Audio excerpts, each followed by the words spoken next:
Hey guys, thanks for joining me. And if you like what you see, please subscribe.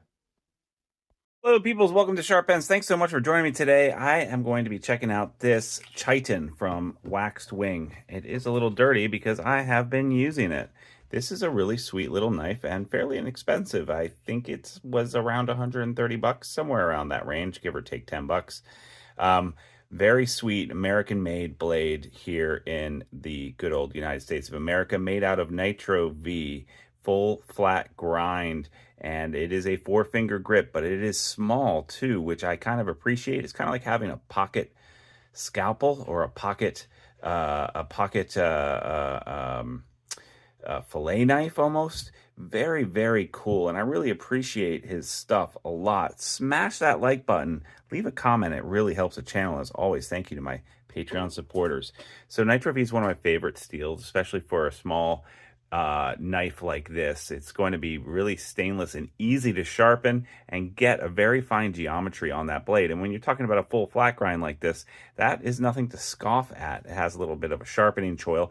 And you might notice that it has this dimpling here, which he does by hand with a Dremel. It isn't very aggressive, honestly, but if you have other things in your pocket, if you're carrying it as an in-pocket carry, when you're putting your hand down next to it, behind it, to get whatever else is in your pocket, it could rub up against your hand, and that's one thing that I noticed about it. It might be a small negative, but it's nothing aggressive, and it's not going to hurt or scratch you or anything like that. The machining on this is really nice, and I really like how he's done this profile on the handle here with this little swoop down there. It really locks in your back pinky finger, which I really appreciate. And you can use this, hold it in a variety of different ways, and it's nice and easy. It's such a, and what do I mean by small? I mean that this is overall 6.5 inches, and the blade is 2.5 inches of cutting. So you know it is small, but it's also comes with this Kydex sheath with a fold over taco type with a thumb scallop, and you can just easily, it locks in really nicely, and then when you're pulling it out of your pocket, it comes off immediately. Now I've put an ulti clip on this. It did not come with an ulti clip, but I switch over my knives to ulti clip because I like to carry as an in-pocket carry. It came with this guy, which you can put on your belt, and you can carry it a number of different ways. But I just find it nicer to have a little in-pocket carry, honestly. And it comes with a bunch of different colors. This is the Aspen 2, same guy. It's kind of like a Mexican blanket type thing. And this is a little bit bigger, also Nitro-V, but with this finish on it, which I'm blanking on what the finish is. But this is a fuller, bigger knife with jimping on top, also a full flat grind Nitro-V. Very, very nice. So, and again, this isn't that much more than this guy. He is getting ready for Lehigh Valley Knife Show, so he's making a lot. He drops about every Friday. He is dropping some on Friday, but not as many because he's saving up a bunch of knives to take to that show. So if you're in the Pennsylvania area, in the Poconos, go and check that out. Let's compare this to some other knives that I carry as in-pocket carry. Not all of them, but some of them. This has a bearded owl sheath that I got for my LT trapper, Frontier trapper. Very cool little knife, and you can see in the same size range, but thicker handle, not quite four-finger grip here. So I put this little lanyard on here, bugle knot, so that I can have a place for my pinky finger to rest. And then let's compare it to the Mako. So this is done by, I'm blanking on his name, by Creeley. And this has kind of a nice Coke bottle handle here with a little swoop down, but it's fatter in the hand, but about the same overall size. And you can see it's a taller blade stock material. And I do like this knife. And this comes with this leather sheath with an ulti clip built in. Very nicely how it works, but twice as much money easily. This is a Magna Cut, but he makes this model in a lot of different steels, usually super steels. Check out his blades if you haven't before. What else should we compare this to? Let's compare it to the Daily Carry from LT Right. This is a classic one, and it kind of reminds me the most in a way, even though the handle's different. It has the same kind of utility, if you will. So yeah, very, very cool little knife there. And this I had to get custom made from Armistice. So that's why I really like this, is because it comes with a taco sheath already and part included in the price. And I think it's just a killer deal.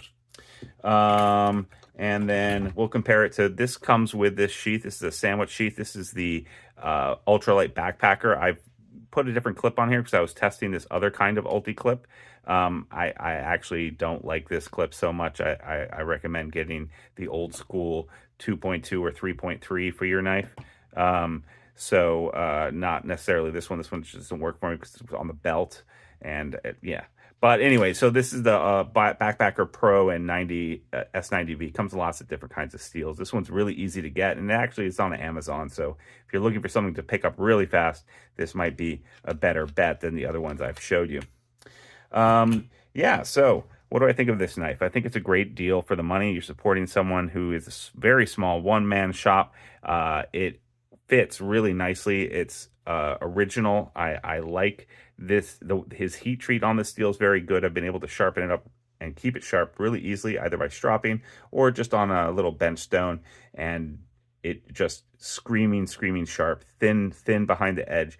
Sharp spine too, so it does throw a nice spark with a fire steel if you're going to use it for that. And he's kind of hidden the lanyard hole back here, which is absolutely fine. I don't really need a lanyard hole on a knife this small, but I do appreciate it for those who are going to use it in some way where they want it attached to themselves.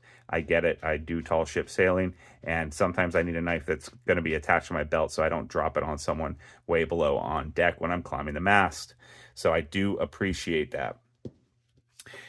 So good fit and finish. Engineering, the way that it's put together absolutely works really well. I like that you can see the sanding marks on the blade itself. I like that it has a sharpening choil. That is always really good. You're really only going to get that from smaller makers. LT Wright doesn't tend to have them. Same thing with Bark River. They don't have to tend to have them. Like here's the water moccasin, which I carry with this sheath that I got from DLT Trading Company. But you can see well, this one actually does have a little bit of sharpening choil. So I guess I'm wrong. But a lot of Bark Rivers do not have that little sharpening choil. And you're going to pay 3 times as much for something like this as you are for this guy. So I think it's a screaming good deal. I think you should support Trevor over at Waxed Wing.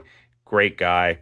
Very nice. He'll respond to any of your questions, any drops. Like I said, just look up Waxed Wing Knives, Google that, and it will come right up. He has about 5 different models, and he does a run a week of a different model about.